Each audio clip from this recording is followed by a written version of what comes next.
In the late 90s, a catchy anthem echoed through the airwaves, turning an underground band into an overnight sensation. Chumbawamba's Tubthumping became an anthem of resilience and celebration, catapulting the band to the forefront of popular culture. But as quickly as they rose to fame, they seemed to vanish from the limelight, leaving many to wonder, whatever happened to the band? In this video, we'll delve into the rise and fall of this one-hit wonder, exploring their journey to stardom, the aftermath of their hit song, and the reasons behind their elusive disappearance. Join us as we uncover the untold story of Chumbawamba and their enduring legacy. During the early years of Chumbawamba, the band emerged as a dynamic force in the anarcho-punk scene. Formed in 1982 in Burnley, Lancashire, England, the members of the band lived together as squatters in Leeds, embodying a true collective spirit. Sharing not only their living space but also their money, food, clothes, and ideas, they embraced an anarchist lifestyle. Their commitment to activism and social causes was evident from the start, as they played benefit concerts and small free gigs in support of various movements, including anti-war, animal rights, class struggle, labor rights, Marxism, feminism, gay liberation, and anti-fascism. Musically influenced by bands like The Fall, Pill, Wire, and Adam and the Ants, and politically inspired by anarchist groups like Crass, Chumbawamba used humor and satire to confront injustices. Their talent for parody was showcased early on when they recorded a song mimicking an emerging skinhead white nationalist punk band, Oi, which unexpectedly made its way onto an Oi compilation album. Their debut studio album, Pictures of Starving Children Sell Records in 1986, stood as a critique of the Live Aid benefit concert. The album challenged the superficiality of charity and shed light on the deeper issues of world hunger. It explored themes such as British colonialism, racism, and oppression, exposing traditional practices that perpetuated injustice. Around the time of the album's release, the UK miners' strike was underway, protesting Margaret Thatcher's policies that threatened the livelihoods of many. They, personally connected to the mining community, supported the protest movement through fundraising gigs. The outcome of the miners' strike marked a turning point for the band, prompting them to distance themselves from the confines of the punk scene in North England. Their second album, Nevermind the Ballots, in 1987, released just before the UK general elections, tackled political corruption and deceit. It questioned the legitimacy of British democracy under the backdrop of Thatcher-era politics and highlighted the control wielded over voters. Chumbawamba's third studio album, English Rebel Songs 1381 to 1984, released in 1988, showcased their profound awareness of historical protest movements throughout England's history, with songs inspired by events like the Peasants' Revolt of 1381, the Diggers' Movement of 1649, and the Luddite Uprisings of 1812. The band revived early revolutionary ideas and connected them to contemporary issues. These early years of the band laid the groundwork for their later activism and musical experimentation, setting them on a path that would eventually lead to their iconic hit, Tubthumping, and the intriguing mystery of their subsequent disappearance from the mainstream spotlight.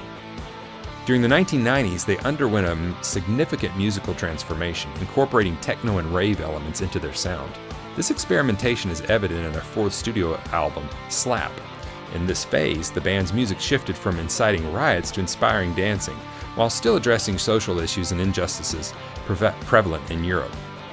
The album Slap featured thought-provoking tracks like Rappaport's Testament, I Never Give Up, which was inspired by Primo Levi's novel Moments of Reprieve, recounting life in Nazi concentration camps. The band's music continued to address political topics, such as the involvement of the Parliament in the Northern Irish conflict and the conditions that sparked the Hungarian Revolution of 1956.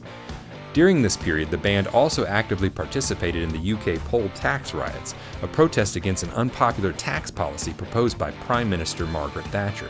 The tax was criticized for disproportionately affecting the poor and discouraging their support for left-leaning politicians. After releasing albums like Shh in 1992, Anarchy 1994, and Swingin' with Raymond 1996, Chumbawamba signed with EMI, a European recording label. It was during this time that the band released their biggest hit, Tubthumping.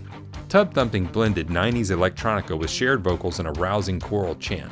The song's catchy tune and underlying political message resonated with audiences worldwide, topping charts in the UK at number 2, Australia at number 1, and the US at number 6. Chumbawamba used their newfound mainstream success as a platform to promote their ideals and advocate for social change. During their performance of Tubthumping at the 1998 Brit Awards, the band showcased footage of British protest movements and used red and black flags of rebellion. They used the opportunity to criticize the new Labor government, proclaiming that they sold out the dock workers and would sell out the rest of the population. The climax of the performance saw vocalists Dan Burt Nobacon and Alice Nutter dumping a bucket of ice water on Deputy Prime Minister John Prescott, a bold statement of their political activism. The band further demonstrated their anti-capitalist agenda by encouraging fans to steal their albums from major chain stores. They rejected a $1.5 million deal from Nike to use their song in a World Cup commercial, highlighting their commitment to their principles over financial gain. In 2000, General Motors paid the band around $100,000 to use their song Pass It Along in a commercial for the Pontiac car. True to their values, the band donated this money to two anti-corporate activist groups, Indie Media and Corp Watch, who utilized the funds for information and environmental campaigns against GM. The aftermath of the tub-thumping era marked a significant phase in Chumbawamba's journey, as the band navigated the complexities of mainstream success and continued to uphold their activist principles. After the immense popularity of tub-thumping, Chumbawamba faced the challenge of maintaining their artistic integrity, while grappling with heightened expectations from both the music industry and their audience.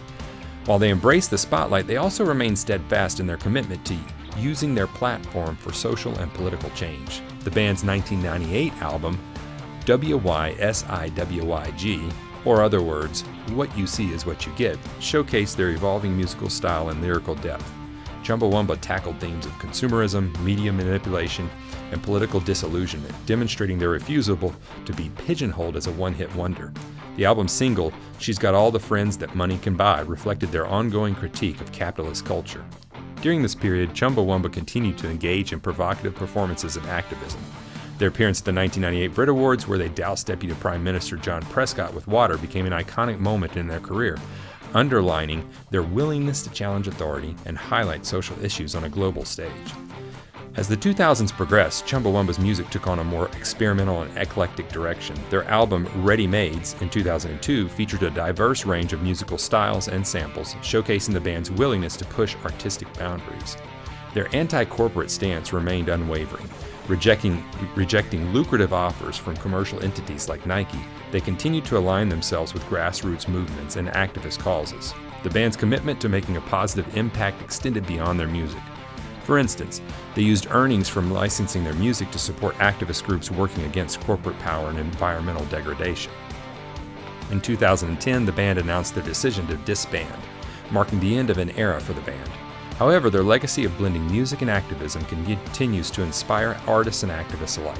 Chumbawamba's unique journey from anarchist-punk roots to global recognition and their subsequent withdrawal from the mainstream exemplify the complexity of navigating artistic success while staying true to one's principles. In the fall of 2012, all former Chumbawamba band members reunited for a series of final shows, which were recorded for a DVD release. This marked the end of their journey as a band, and they shared a statement on their website declaring that it was truly the end, with no anticipation of a reunion. Despite being labeled a one-hit wonder, the band members didn't harbor any animosity towards their iconic hit. In fact, they embraced the song as a culmination of their musical experimentation spanning from their early 1980s debut. Boff Wally, one of the band members, expressed his appreciation for Tubthumping and rejected any embarrassment associated with its popularity. He emphasized that having an audience and connecting with people through their art was the essence and purpose of being musicians. Chumbawamba's perspective on their hit song illustrates their artistic integrity and belief in the value of engaging with a wide-ranging audience. While they may be best known for Tubthumping, their dedication to social causes, musical evolution, and unapologetic approach to their music resonated with a dedicated fan base that approached their broader body of work beyond the single hit.